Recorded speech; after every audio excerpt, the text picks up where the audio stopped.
Everybody makes a big deal out of how you open your speech or presentation because it is a big deal.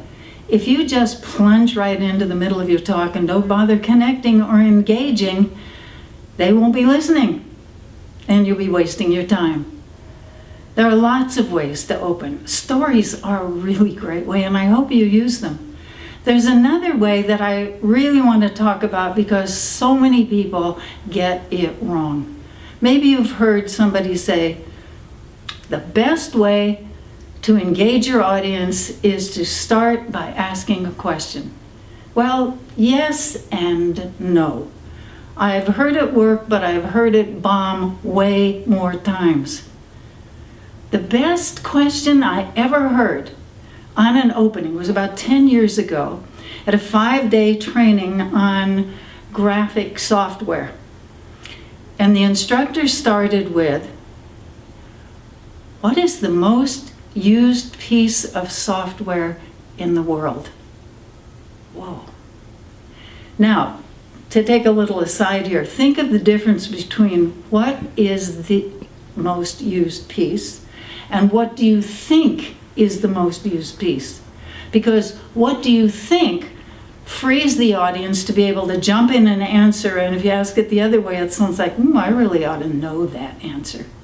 Wow, they were so engaged. Everybody racking their brains, trying to figure out every piece of software they had ever used, everyone they had ever heard of, and they were shouting out their answers because they were so excited to be involved in this. They were really engaged, and it was a super way to get that class kicked off. So audiences want to be engaged, and if you ask questions that actually engage them, that works. Another kind of question that works is if you are asking for the audience's help, because they would love to be able to help you. Gee, the speaker needs me. So if you're asking them something that they know you don't know, they are going to be happy to participate.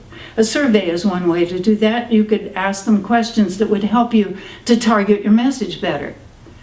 For instance, if I were in front of an audience that I had no way of knowing who they were or what specifically they wanted to know about speaking, I could say, how many of you speak once a year or less? How about 2 or 3 times a year? Maybe, how about a couple times a month? There is an immediate visual for me that helps me to know where to target my information, and they participated. Now, how I transition to my topic matters too, but that's an example of questions that can work. Now, in that case, how many really mattered? Because I want to know how many so I can know where the preponderance of interest is. But most people use the how many in really wrong ways that don't work.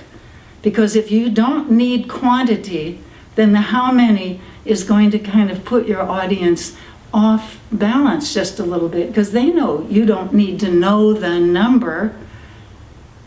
A better way of doing it in those cases would be something like, have any of you ever, or have you ever, now you're putting them in the picture, it is engaging, but you're not asking for quantity. For instance, I could say, have you ever been walking across a large space and suddenly you think, they're all looking at me? Well, I don't need a show of hands on that because I can see their faces, I can see their heads nodding, and they are engaged because you can see that all over their faces too. It's really hard to think of questions that work well. You need to spend some time at it because it really needs to engage the audience. And it's really helpful if it isn't one that the audience knows you have a particular answer in mind and they feel like they have to answer with the way you're asking.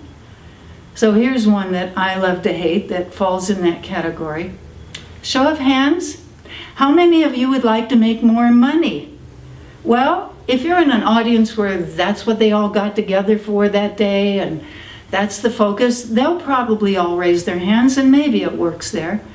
I think if that's what you're all together for, then the raising the hands was kind of redundant, a little behind the curve, and that you could be more creative. But in a general audience, it's a mixed bag with that question. Because you'll still have the people who are thinking, yeah, I want to make more money, and up their hands go. So you probably have them on your side. Then there are the people who will raise their hand because no matter what the question is, they will raise their hand. They may or may not be connected to you. But now you have a group of people who are thinking, well, that's so obvious. Why would I raise my hand to that? And so they're not really on board with you. And then there's the group that is not motivated by money, and they are just annoyed because you assume everyone is motivated by money and they don't get to get their 2 cents in. So you have lost a portion of your audience, and I don't think I'd be willing to risk that. There are plenty of ways to open a presentation.